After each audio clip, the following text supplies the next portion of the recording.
I made a video in which I asked you whether you wanted deliverance or just relief. Now, in this message, I want to explain to you, I want to explain again to you why you should not rely on instant manifestations. There's nothing wrong with an instant manifestation. If something happens quickly, that's a good thing. If something can happen within 2 days instead of 30 days, then 2 days is fine. There's nothing wrong with that. You shouldn't have to wait longer than needed. But I'm not telling you to never look for instant manifestations. Sometimes instant manifestations are needed, but don't rely on instant manifestations. That's what I'm telling you. Because, let me ask another question. Do you want to be left alone, or do you want to abide in peace? Which one? Again, do you want to be left alone, or do you want to abide in peace? I'm going to give an illustration. At the end of the first century BC, Rome invaded what we today call Western Germany, that region, until the Albus River. Today it's called the Elbe River in English. They established some towns over there and some military posts. Now, there was this prince out of a Germanic tribe that grew up in Rome, became a military leader in Rome, and returned to his homeland to govern on Rome's behalf. This young man eventually managed to drive out the Roman legions from that part of Germany. He was called Arminius or something like that. Anyway, you can look it up for yourself. This guy indeed managed to drive out Rome. So now, the people that lived in that part of Europe, those tribes were left alone. But here's the thing, Rome still had its military camps elsewhere. Rome was still present on the seas in Scandinavia, near the British Isles. So that part of what they call Germany was left alone. But hold on a minute. When they had to trade, they were trading with the end of the Rhine region, the region which today called the Netherlands, and that was fully occupied by Rome. If they wanted to go to warmer places in Europe to the south, they had to go to Roman territory. So they had their will collectively against Rome, and they enacted this will by the enablement of that leader of theirs, Arminius. Hermann is his name in German. So King Hermann, or King Arminius, helped them. And they got what they wanted. They were left alone. But it didn't last. Rome did not make the same effort again to reoccupy the territory. What Rome just did was they maintained their small, trade settlements here and there. And those trade settlements in themselves turned into small towns. So even outside of Rome's official borders, Rome had colonies in what they call Germany. So the people got what they wanted, but it didn't last. They were left alone. They were relieved, but they were not delivered because Rome was still there. They still had to deal with hostility. And here's the thing, they were hostile against Rome. But now that hostility turned on themselves, they amongst each other now were enacting this hostility. So that tension was theirs. They wanted to be left alone, so they developed this will against Rome and they acted on it. But in enacting that will, they burned themselves with negative energy. And now they had to deal with it somehow. So now Rome was gone, at least militarily, but now they were oppressed by their own negative meditation collectively. And generations after, they still had issues with it. Yes, they were left alone. But did they abide in peace? No. Now let's look at another example here. You had the Frisians, which was a Germanic tribe, which lived at the North Sea. And the Frisians had another approach. They realized Rome is a world power now, militarily, also on the seas. Well, we cannot defeat Rome. So to fight against Rome, we can do it, but we won't last. We don't have that much manpower for a military, and we don't have the economic means to survive as a tribe. So the Frisians became a tributary state, a client state, under the Roman province of Gaul, which today we call France. So they paid tribute, a small tax, to the Roman province of Gaul, and in return they got some military protection, and that's it. But here's the thing, Rome was so occupied with business in Italy and in France, what do they call France, that they had no time to spend on the Frisians. And the Frisians knew this. They knew they were far in the north, so Rome, in practice, wouldn't be able to spend much time on them.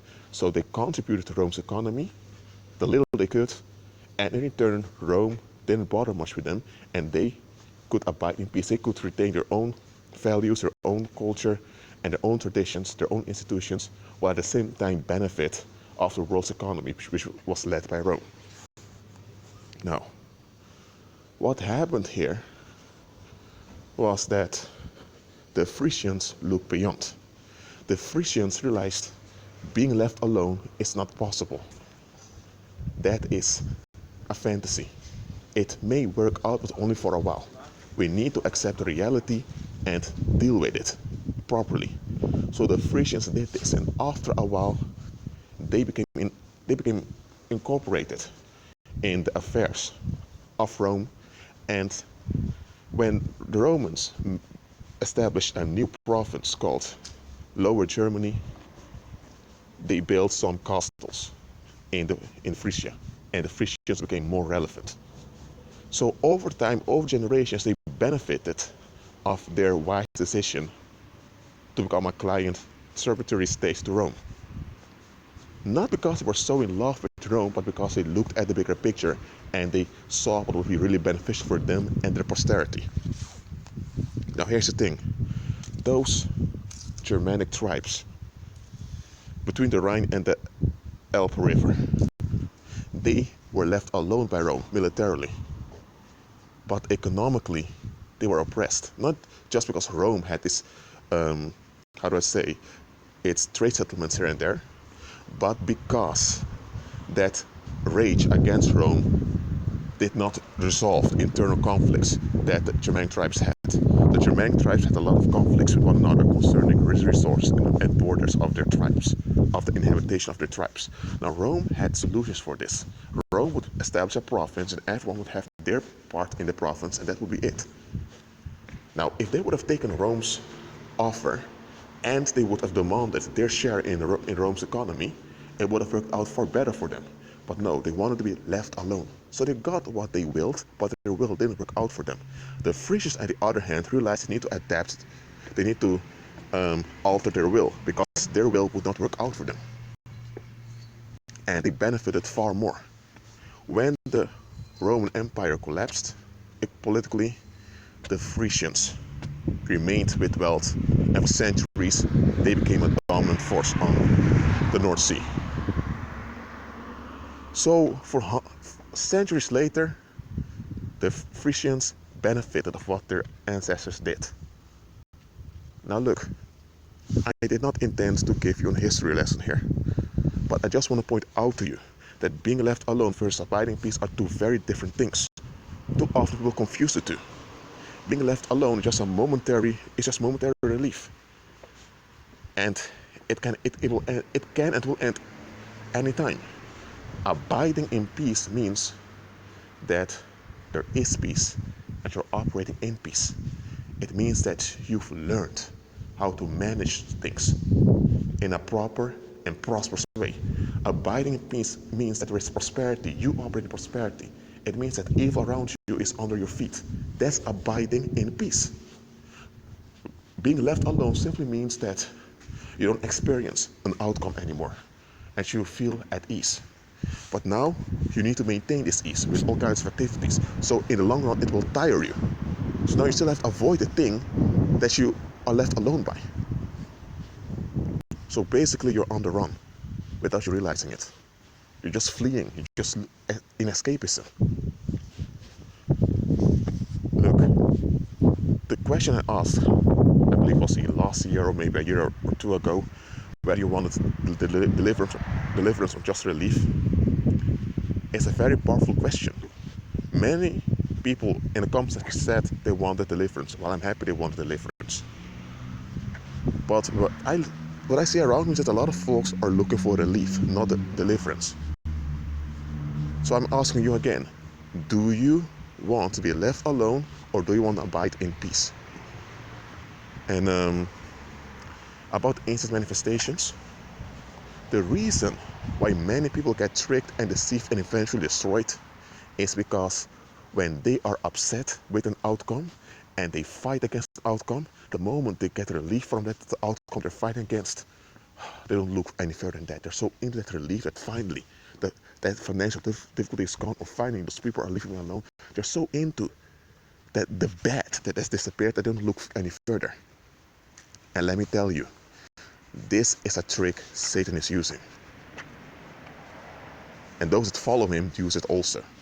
Because those that serve Satan learn from their father figure. So they do as their father does. They bring contention around you, knowing that you don't want it. Nobody wants contention. So that you resist it is naturally. So when they put contention around you, and you keep fighting against it, you don't want it, you become embittered against the outcome that keeps persisting on you. And you keep fighting, and you invest so much in fighting it, it even tires you, but you realize, if I give up now, I've resisted for nothing. So you keep fighting, and eventually the outcome that you're fighting against disappears. And when it happens, you're thinking, finally it's gone. So now you want to be left alone. You want to be left at ease. And that's the trick of the enemy. Because the enemy will remove something that's bad from you, and he will place you in worse. But between the bad and the worse, there's this space of relief when you're left alone. And many people, when they reach that place of being left alone, for them that's it. They don't look any further. They don't want to hear anything else, nor think about anything else. Just want people to leave them at ease. That state is a very dangerous state to be in. Because in that state you don't notice anything anymore. You become numbed down. And here's the thing, often it's the enemy himself that causes the contention to bring you into this longing for relief, so that he could provide the solution which would lead you to the worse. Because the plan was always to lead you in the worse. But you couldn't be pushed in the worse just like that. You first had to have a minor bad thing to fight against. And after you're freed from that, you're so vulnerable now that you can easily be walked into the worst and you're not even aware of it. So, do you want to be left alone or do you want to abide in peace? So, instant manifestations in itself are not bad, but beware that it's real deliverance you received and not just relief. Because if it's just relief you've received, then nothing has changed. Just think about the example I gave on to you earlier. You had those tribes between those two Germanic rivers. They pushed the Roman legions away militarily, and to some extent politically they were relieved from Roman rule, even though economically they were still dominated by it. So they pushed them out, but there was no solution for them, because the old conflicts before Rome arrived were still there, and they even intensified. Because now they had a king who had the fame, they drove the Romans out, but the people did not feel as a nation. So after the king died, man, all the old stuff reoccurred. So they were far weaker now and far more divided than they were before Rome arrived. So them pushing Rome out did not help them at all. They got relief, but that's it. And economically, they were still subservient to Rome, and they even became more dependent economically on Rome after they drove Rome out militarily and politically. But the Frisians, man, they prospered despite Rome being there. And you know what? As a believer, I would say be like the Frisians. Don't be like those tribes between those two rivers that just want quick fixes. That's what I mean. A lot of folks, they want quick fixes. Look, if you have a flat tire and you put a tape on it, that's a quick fix. Eventually the tire needs to be fixed or replaced. That's a long-term solution. A quick fix can only be there to lead to a long-term solution, but a lot of folks just want quick fixes. But here's the thing. A quick fix may shift a situation, but it doesn't mean that you've been freed. That doesn't mean that you've been delivered. It doesn't mean that the danger is gone. Okay, let me give a parable now, a very short one. Let's say that you, let's say like this. Let's say you are hanging around certain people, but those people are two-faced towards you. They talk bad behind your back and all of that. And you think, you know what? I don't want to take this. So you cut those people off and you get into contact and socialize with other people. Now, looking only at the facts, you could say that you did the right thing. You cut those people off because they were two-faced towards you, wants two-faced people around them. That's understandable. But look at the bigger picture. You now are socializing with other folks. You have new friends, new people. But you're relating to those new people in the same style that you used to relate to those people in the past. And what you don't understand is that the root of what you went through was paranormal. There was a spirit of victimization hanging around you that drew bad energy from others. And others gave in to the pull of their negative energy. And that's why they began to associate their negative energy with you and they acted out towards you. Now they're responsible for what they're doing. What they did was bad. But now those people are gone. Okay? Now the new people you're with, the same thing is happening because that paranormal root, that spirit of victimization, as you're not delivered from it. And here's the thing. You have a certain way of thinking, a bitter way of thinking that enables that demon to be around. That bitter thinking is what is the open door to that evil spirit. So that you cut off those old folks, that was a practical thing. Okay? I'm not saying it wasn't practical, but it was just a quick fix. The real root is not dealt with. Okay? Now, let's say now you have another situation. Let's say now that instead of just cutting people off, you begin to evaluate yourself, evaluate your life, and you begin to notice a pattern.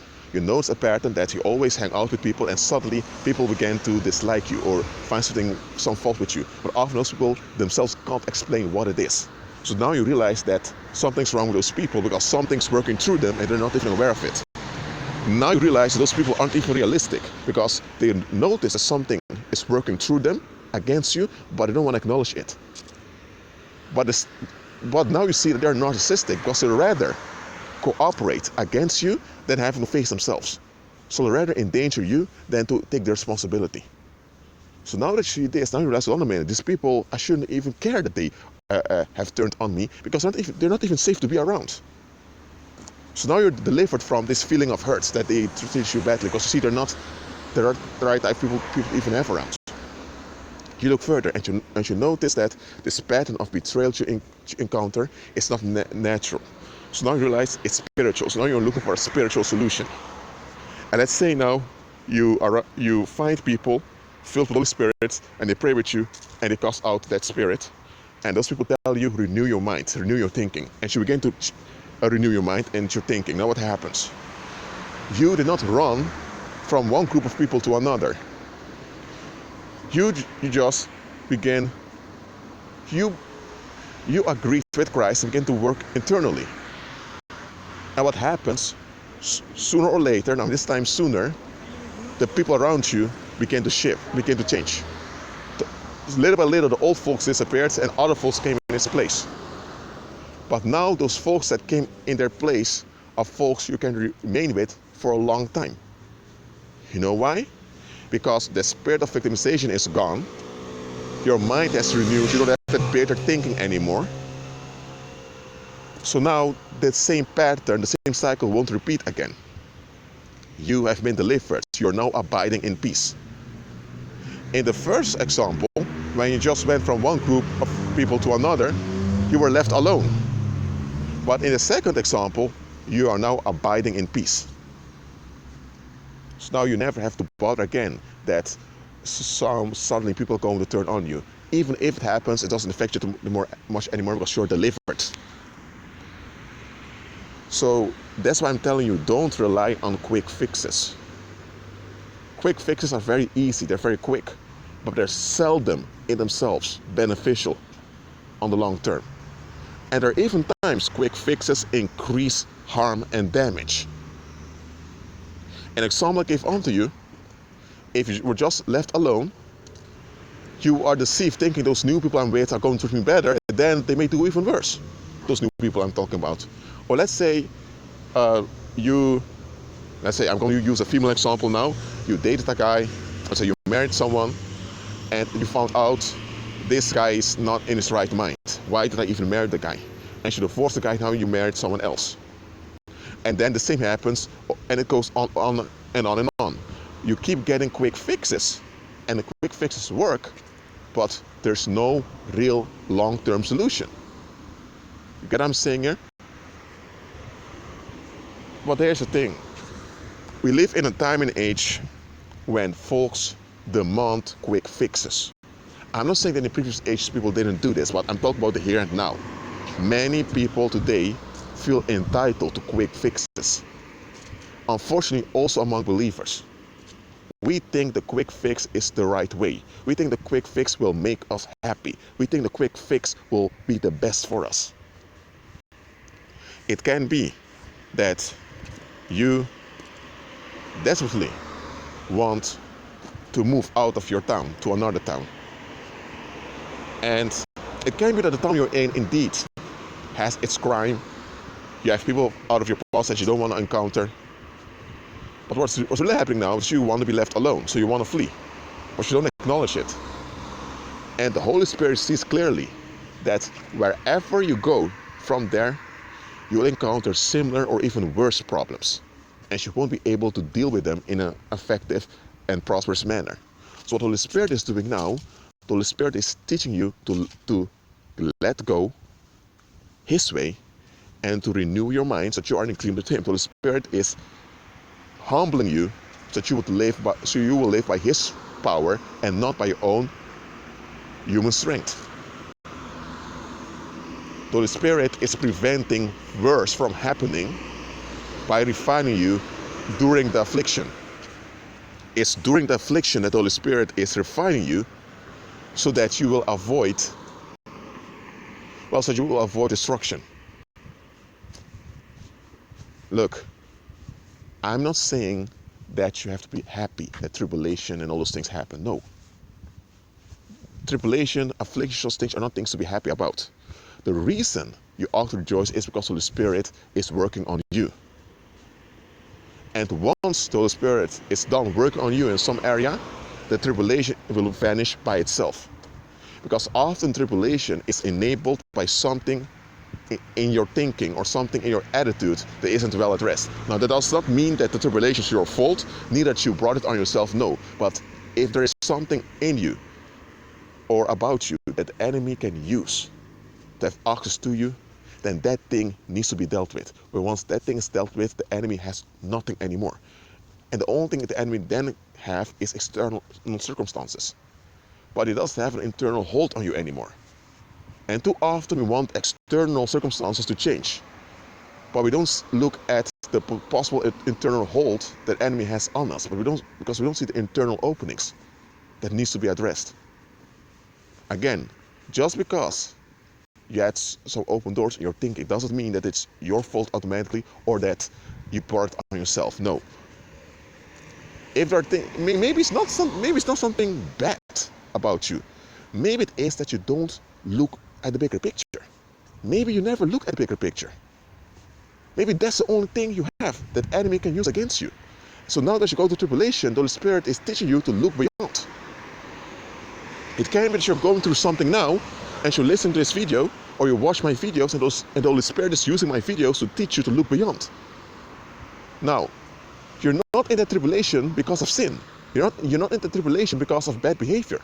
But there's the thing, the enemy knows you don't look beyond. That's why the enemy knows when he comes to you with a trap, you will easily fall in it. So that's the thing with you, that you need to learn to look at the bigger picture. And that's what Holy Spirit is working on you now. So instead of you being left alone, the Holy Spirit is working on you so you will abide in peace, which is lasting. Well, that's it for now. Agree with Christ and be at peace.